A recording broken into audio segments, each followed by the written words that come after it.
शुरुआत में आज 3 तस्वीरों के साथ करना चाहती हूं अपने दर्शकों के लिए। ये 3 तस्वीरें जो इस वक्त आपके सामने हैं। एक तस्वीर में आप ऐश्वर्या राय बच्चन को देख रहे हैं। हालांकि आज बात ऑपरेशन सिंदूर, उसके बाद सेना की प्रेस कॉन्फ्रेंसेस, देश का जो स्टैंड है, विदेशों में डेलीगेशन भेजे जा रहे हैं, उन सब के बीच ऐश्वर्या राय क्यों वायरल हो रही हैं, इस पर बात होगी। अपने कपड़ों के लिए नहीं, कान फिल्म फेस्टिवल में अपनी मौजूदगी के लिए नहीं, ग्लोबल इमेज जो ऐश्वर्या राय की है उसके लिए नहीं, बल्कि मांग में भरे अपने सिंदूर के लिए ऐश्वर्या राय इस वक्त वायरल हैं, देश में चर्चा का विषय है। ग्लोबल हेडलाइंस वो इस वक्त बना रही हैं, क्योंकि यहां पर सबसे इंपॉर्टेंट है टाइमिंग।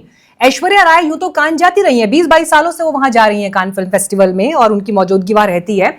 लेकिन इस बार ये मौजूदगी जो दिखाई दी वो ऑपरेशन सिंदूर के बाद दिखाई दी।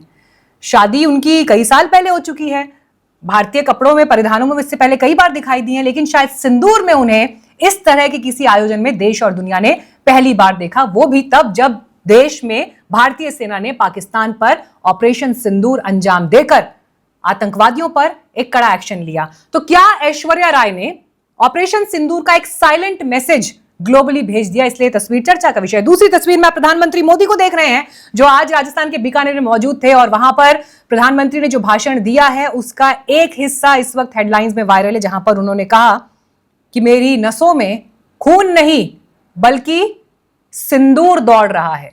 तो सिंदूर की चर्चा देखिए, राजस्थान के बीकानेर में प्रधानमंत्री के भाषण से लेकर ग्लोबल इवेंट तक में दिखाई दे रही है। और तीसरी तस्वीर में आप देख रहे हैं ज्योति मल्होत्रा को। इन तीनों तस्वीरों का आपस में कोई डायरेक्ट कनेक्शन नहीं, लेकिन ज्योति मल्होत्रा को लेकर सवाल इसलिए हैं, जिन्हें जासूसी के आरोप में गिरफ्तार किया गया, लेकिन हिसार पुलिस ने जो डॉक्यूमेंट रिलीज किया है उसमें जो बातें लिखी गई हैं, आज मैं उनको पॉइंट वाइज पॉइंट आपके लिए हाईलाइट करूंगी और मेहमानों के साथ उस पर चर्चा करूंगी।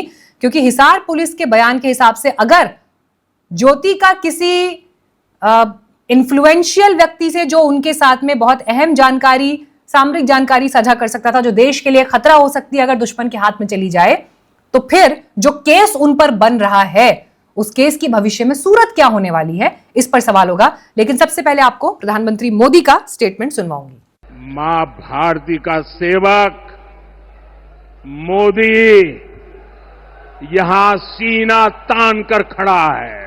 मोदी का दिमाग ठंडा है, ठंडा रहता है, लेकिन मोदी का लहू गर्म होता है। मोदी की नसों में लहू नहीं, गरम सिंदूर बह रहा है।